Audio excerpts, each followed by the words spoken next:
Certaines personnes croient qu'elles peuvent blesser, trahir ou manipuler sans jamais en payer le prix. L'illusion d'impunité est ancienne, mais elle se dissout toujours avec le temps. Le Tao nous enseigne que tout ce qui naît retourne à l'origine et qu'aucune énergie ne se perd dans le vide. La vie observe en silence, enregistrant chaque choix que nous faisons, chaque mot qui nous échappe. Ignorer cette loi, c'est comme tenter de tromper sa propre respiration. Impossible.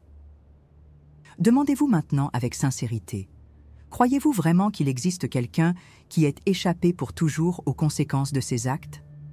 Voici la chaîne Solstice, créée pour ceux qui cherchent plus qu'une distraction superficielle. Chaque vidéo est conçue pour provoquer une réflexion profonde et offrir des outils pratiques afin de vivre avec lucidité. Elle s'adresse à ceux qui veulent percevoir les couches cachées de la réalité et non simplement y survivre. De la même façon, chaque action humaine est une graine dans le champ du temps. Vous pouvez ne pas vous en souvenir, mais la vie, elle, n'oublie pas. C'est dans ce champ que naissent les joies, mais aussi les souffrances que nous insistons à appeler malchance. Ce que vous allez entendre ici n'est pas de la superstition, c'est une loi qui se confirme sans cesse dans l'expérience humaine. Face à cela, je pose une question. Combien de vos douleurs actuelles sont les fruits des choix que vous avez vous-même semés dans le passé? Nier ce lien, c'est s'éloigner de sa propre lucidité. La philosophie socratique affirmait qu'une vie non examinée ne vaut pas la peine d'être vécue. J'ajoute, une vie sans conscience des conséquences est une répétition aveugle de souffrance. Si votre instinct, à présent, est de refuser cette réflexion, demandez-vous pourquoi. N'est-ce pas justement la résistance qui révèle où se trouve la vérité? Il est urgent de comprendre cela, car la vie n'attend pas. Pendant que vous hésitez, les graines que vous avez plantées germent déjà, pour le meilleur ou pour le pire. Le retard à s'éveiller à cette réalité a un coût élevé. Davantage de relations brisées, plus de ressentiments accumulés, plus de nuits agitées. Le temps ne rend pas ce qui est perdu, mais il livre ce qui a été construit. Le choix est clair. Continuez en pilote automatique ou assumez pleinement la responsabilité de chaque geste. Et pourquoi devriez-vous écouter jusqu'au bout? Parce que ce contenu ne parle pas de promesses vagues, mais de lois universelles qui nous gouvernent tous, sans exception.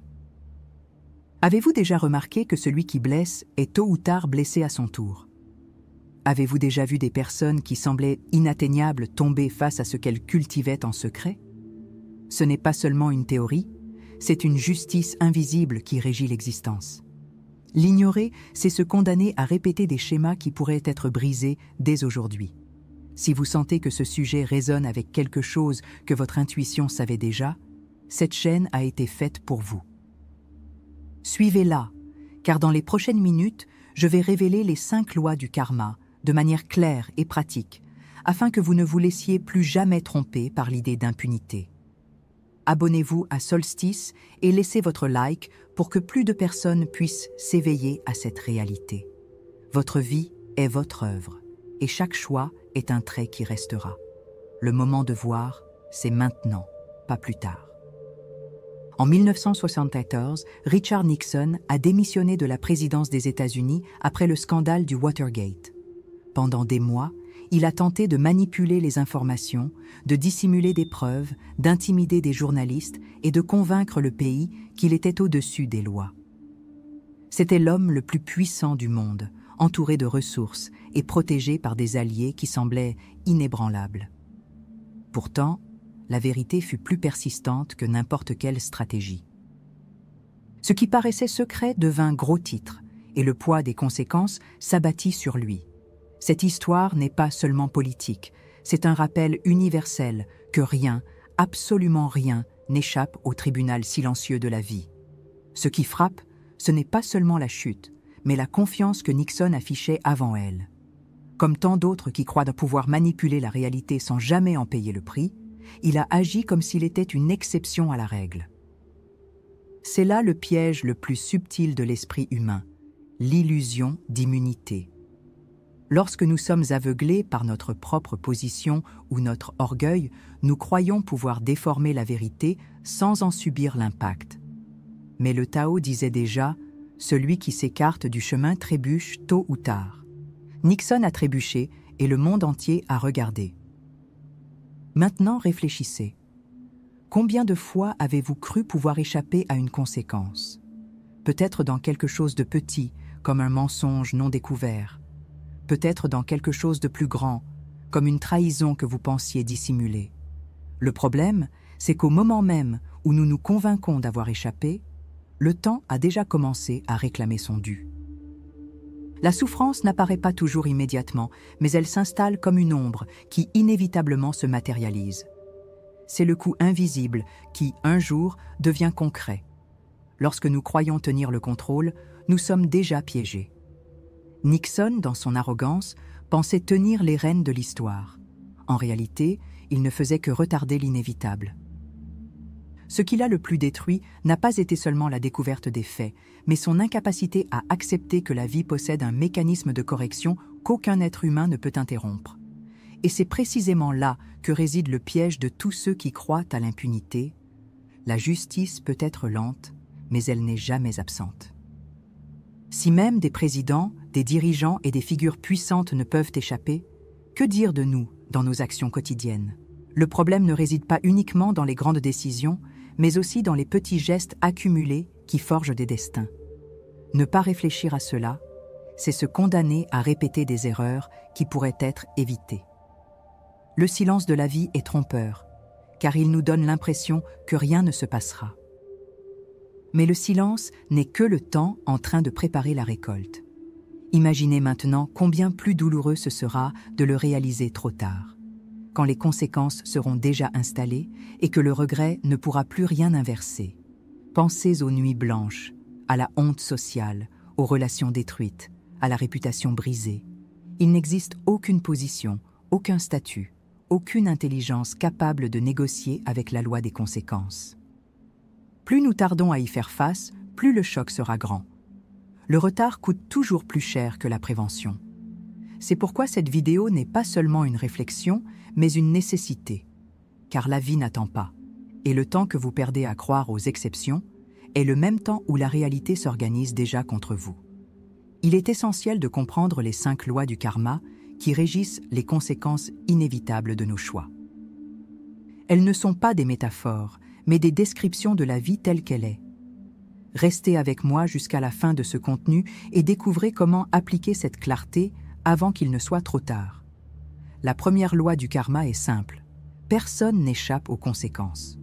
En pratique, cela signifie que toute action, même silencieuse, produit un effet mesurable dans notre vie psychique et sociale. La psychologie cognitivo-comportementale a déjà démontré que les pensées répétées créent des circuits neuronaux durables qui façonnent nos décisions futures. Autrement dit, lorsque vous agissez contre quelqu'un en croyant que cela restera sans suite, vous renforcez en vous-même un schéma qui reviendra inévitablement. La science appelle cela la plasticité neuronale, mais dans le langage du Tao, ce n'est que la vie rendant le flux que vous avez généré. La deuxième loi affirme que la vie est le juge le plus juste. Ce concept n'est pas mystique, mais observable. Les émotions refoulées et les actions malhonnêtes augmentent les niveaux de cortisol, nuisant au sommeil, à la mémoire et même au système immunitaire. Le corps porte la sentence avant même tout tribunal extérieur. C'est pourquoi la rancune, l'envie et la manipulation rongent silencieusement. Une pratique peu connue, déjà étudiée par la psychologie positive, est l'écriture expressive. Consacrez 15 minutes pendant 3 jours à écrire ce que vous ressentez envers celui qui vous a blessé. Les recherches de James Pennebaker montrent que cette pratique réduit les symptômes physiques et libère de l'énergie mentale. C'est un chemin de libération qui brise des schémas invisibles. La troisième loi est claire. Le bonheur est la meilleure des vengeances.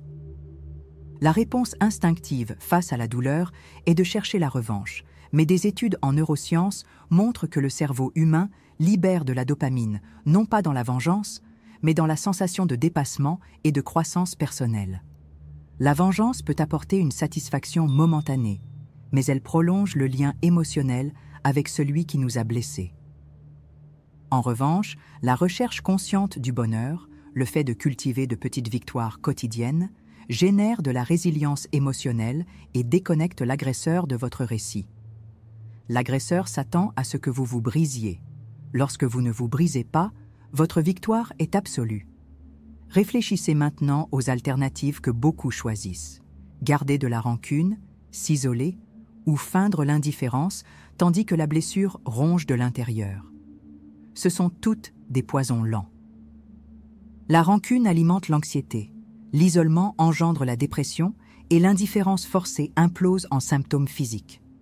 La pratique que j'ai suggérée plus tôt, l'écriture expressive, suivie d'actions d'auto-soins régulières, ne rend pas seulement l'équilibre, mais renforce aussi la capacité de résister à de nouvelles attaques. Bien vivre n'est pas de la naïveté, c'est une stratégie. C'est démontrer que personne, à part vous, n'a de pouvoir sur votre état intérieur. Vous voulez la justice, mais la justice de la vie n'a pas besoin de votre main pour agir. Ce qui a besoin de votre action, c'est votre propre bonheur. Les neurosciences appellent cela le focus attentionnel. Tout ce que vous nourrissez par votre attention grandit, y compris les ressentiments. Si vous investissez dans le pardon et dans le culte de la joie, votre cerveau se reconfigure littéralement vers des états plus sains. Le choix est simple, nourrir la blessure ou cultiver la guérison. Et chaque seconde d'indécision est un choix silencieux pour la stagnation. Imaginez-vous maintenant dans le futur, regardant en arrière. Voulez-vous vous souvenir comme quelqu'un qui est resté prisonnier du passé ou comme quelqu'un qui a transformé la douleur en force ? C'est précisément ce choix qui différencie les personnes ordinaires de celles qui inspirent. Les 3 lois présentées ici montrent déjà qu'il n'y a pas de place pour la neutralité. La vie réclamera, mais elle récompensera aussi. Plus tôt vous reconnaîtrez ces mécanismes, plus tôt vous aurez le contrôle de votre propre récit. Et ce contrôle ne peut pas être délégué, vous seul pouvez l'exercer. Si ce contenu a eu du sens pour vous, laissez en commentaire la phrase « Je choisis de transformer les conséquences en croissance ». Cette déclaration n'est pas seulement symbolique, c'est un engagement public à résoudre le problème qui vous a maintenu prisonnier jusqu'à présent. Et continuez à suivre, car nous allons encore explorer les 2 autres lois qui complètent cette carte de justice et de libération. Votre présence ici n'est pas un hasard, c'est la vie qui vous offre une nouvelle chance de vous éveiller avant qu'il ne soit trop tard. La 4e loi du karma affirme que le vrai bonheur est la vengeance la plus puissante. Ce principe peut sembler paradoxal, mais il devient clair lorsqu'on l'analyse à travers la psychologie positive. Des études de Martin Seligman, de l'Université de Pennsylvanie, ont montré que les personnes qui cultivent des émotions positives présentent des niveaux plus élevés de résilience, même après des événements traumatiques. Le bouddhisme avait déjà anticipé cette sagesse en enseignant que la libération naît non pas de la haine, mais de sa cessation. Le bonheur, ici, n'est pas une distraction hédoniste, mais la construction consciente d'états intérieurs stables. C'est là la vengeance silencieuse. Démontrer que rien de ce qui a été fait contre vous n'a pu empêcher votre capacité à vous épanouir. La pratique de ce principe exige de la maturité. Le taoïsme enseigne que l'eau est plus forte que la roche parce qu'elle s'écoule sans résistance. De la même manière, le bonheur authentique est le fruit de la flexibilité intérieure et non de la rigidité du ressentiment. Lorsque vous insistez à vous venger, vous prolongez le lien avec celui qui vous a blessé, lui permettant de continuer à exister en vous. Mais lorsque vous choisissez le bonheur, vous dissolvez ce lien. C'est pourquoi des recherches montrent que les personnes qui pratiquent la gratitude quotidienne déclarent 25% de satisfaction de vie en plus et 33% de symptômes dépressifs en moins. Le bonheur, dans ce contexte, n'est pas seulement une philosophie, c'est de la neuroscience appliquée. Voici maintenant la 5e loi. Le karma accomplit toujours sa justice. La vie peut sembler lente à répondre, mais elle n'ignore jamais. Le Dalai Lama affirme que même les actions les plus subtiles laissent des empreintes dans le flux de l'esprit. La psychologie appelle cela la mémoire implicite, des schémas inconscients qui s'accumulent et émergent dans des comportements répétés. Cela explique pourquoi ceux qui agissent avec malhonnêteté vivent souvent dans des cycles d'instabilité. Ils croient échapper, mais portent en eux les traces qui les conduisent au même destin. Ce n'est pas du mysticisme, c'est l'esprit lui-même qui produit des réalités cohérentes avec ce qu'il a cultivé. Différer la reconnaissance de ses lois, c'est payer des intérêts élevés dans sa propre existence. Des recherches de l'American Psychological Association révèlent que 60% des personnes qui entretiennent des ressentiments sur de longues périodes développent des symptômes physiques comme l'insomnie chronique, l'hypertension et des douleurs musculaires récurrentes. Spirituellement, ce retard génère de la stagnation. Le bouddhisme Theravada décrit cela comme le samsara, la répétition cyclique de souffrance par manque de conscience. Plus on diffère la pratique du pardon et la construction du bonheur, plus lourd devient le karma personnel. Il ne s'agit pas de punition, mais de conséquences accumulées.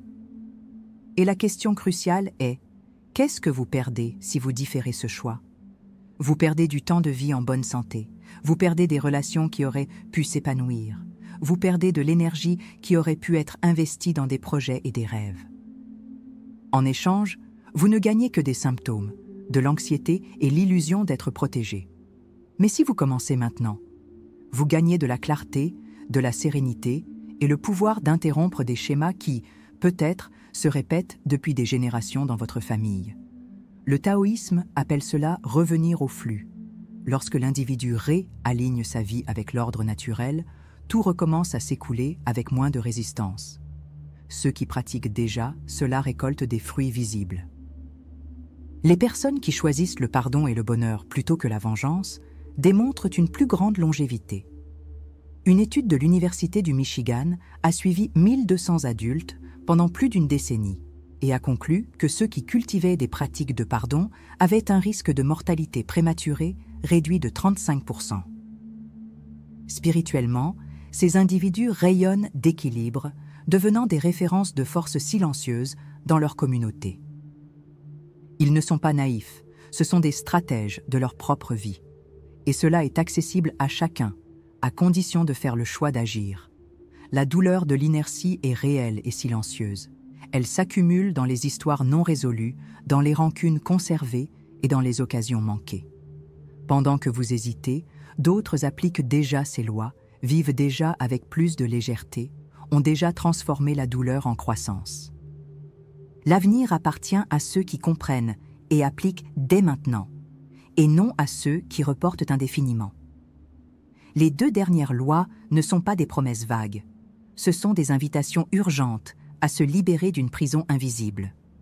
C'est pourquoi, si ce contenu a résonné en vous, commentez ci-dessous. Je choisis de vivre dans le flux de la vie. C'est votre déclaration de sortie de la stagnation vers la croissance. Si nous en sommes arrivés ici, la question qui demeure est simple et taoïste. Comment pouvez-vous désirer marcher léger si vous insistez à porter des pierres qui ne vous appartiennent pas ? La vie n'exige rien de plus que la responsabilité face à ce que l'on sème. Chaque choix, chaque geste et chaque silence plantent des futurs invisibles qui, un jour, deviennent réalité. L'épiphanie n'est pas que le karma punit, mais que le karma ne fait que rendre ce que nous avons offert. Lorsqu'on le comprend, le besoin de vengeance perd son sens. La véritable victoire naît lorsque nous cessons de lutter contre le courant. La synthèse est claire. Les 5 lois du karma ne sont pas des concepts lointains, mais des chemins pratiques de transformation. La première rappelle que personne n'échappe aux conséquences. La deuxième montre que la vie est le juge le plus juste. La troisième révèle que le bonheur est la réponse la plus puissante. La quatrième affirme que le bonheur construit est la vengeance définitive. Et la cinquième conclut en rappelant que le karma accomplit toujours sa justice. Celui qui comprend cette carte porte déjà en lui une boussole pour traverser l'existence avec plus de lucidité. Et le bénéfice d'être arrivé jusqu'ici est la clarté. Vous n'êtes pas l'otage de ce qu'on vous a fait, mais de ce que vous décidez de faire avec ce qui est arrivé. C'est là que réside la liberté. Celui qui s'éveille à cela gagne la possibilité d'écrire une nouvelle histoire, sans répéter d'anciens schémas. Chaque insight est une graine plantée dans la conscience, qui germe lorsqu'elle est cultivée avec attention et pratique. Ce qui a été dit ne s'achève pas en mots, mais se prolonge dans votre façon de vivre. Et c'est la véritable récompense d'avoir suivi jusqu'au bout. Cependant, tout ce qui semble clos n'est qu'une nouvelle ouverture. La sagesse ne s'impose pas, elle ne fait qu'indiquer des directions. Si l'esprit cherche une conclusion définitive, il est déjà prisonnier de l'illusion. Le Tao nous rappelle que le vide est aussi nécessaire que la forme et qu'il n'existe pas de réponse finale, seulement un silence fertile. Ce que vous faites de ce silence, c'est votre pratique. Et dans cet espace entre une respiration et une autre, vous avez déjà commencé à changer. C'est pourquoi, en contemplant ce qui a été dit, permettez-vous d'expérimenter le non-savoir. Peut-être que la question la plus honnête n'est pas « que dois-je faire ?», mais « que puis-je cesser de porter ?» Le pardon n'est pas seulement une technique, c'est un soulagement qui rend l'espace intérieur. Le bonheur n'est pas une récompense lointaine, mais le résultat de petits choix quotidiens. La justice du karma n'est pas une vengeance, mais un équilibre inévitable. Laissez cette compréhension s'installer en vous sans la précipitation d'une conclusion. À présent, c'est à vous. Partagez dans les commentaires quelles expériences de votre vie confirment ces lois. Votre histoire peut devenir un phare pour d'autres qui croient encore à l'impunité ou qui souffrent, prisonniers du passé. Chaque témoignage est aussi un geste de guérison collective, une preuve que personne ne marche seul dans ce processus. S'il y a une phrase à retenir, que ce soit « ce que je sème en silence », un jour fleurira devant moi. Cette mémoire suffit à transformer n'importe quelle routine. Enfin, l'invitation n'est pas à une action immédiate, mais à une exploration silencieuse. Revenez à ce contenu chaque fois que vous sentez le poids du ressentiment ou le doute sur la justice de la vie. Réfléchissez calmement, observez vos gestes et cultivez la conscience. Si ce thème a résonné en vous, continuez à suivre le chemin de la chaîne Solstice, où nous approfondissons cette quête avec profondeur et clarté. Ici, il n'y a pas de promesse facile, seulement l'opportunité de regarder en soi et de reconnaître ce qui était déjà écrit en vous.